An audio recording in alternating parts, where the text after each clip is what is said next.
All right. I get asked quite often, what do I do about the pests in the garden? And I take a very minimal approach when it comes to dealing with pests in the garden. So one of the things that I do, like I'm going to use this as an example, my collard green. I consider these the best pest control, my fingers. So I'll just go in here and I literally just check under the leaves, okay? See, this is and I just pick it off. This is a caterpillar, okay? It will develop into a caterpillar, and that's what's eating up the leaves. So I just get rid of it, okay? Gone. Pest gone.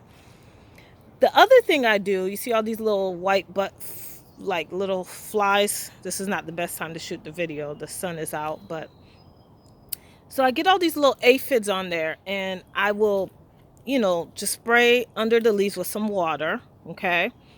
And I have just kind of like just any spray bottle. I'll just put some water, spray under the leaves. Like for example, this is one thing that I use just to get under the leaves, which is some water.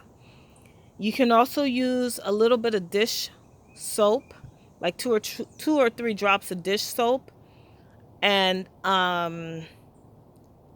with water and spray under the leaves. Just be careful when you're spraying your plants. Do not spray in the middle of the day when it's extremely hot. And you don't want to do it in the early morning because you want the beneficial insects like your ladybugs and your bees to come and do what they're doing, okay? So the evening is the best time if you're putting anything on the plants.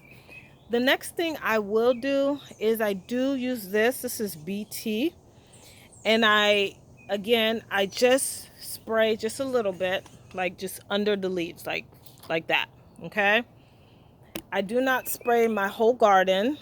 I do not spray the entire plant. I just spray the problematic area. And then any diseased leaves that I find on the plants, I just remove it and toss it aside. Those are just some simple ways of dealing with pests in the garden. I'm also dealing with rodents in the garden. So you kind of have to know what you're dealing with to know kind of how to treat it. Maybe these are squirrels. They're picking up my Aunt Molly ground cherry tomatoes that aren't even ripe yet. And I don't know what they're doing with it.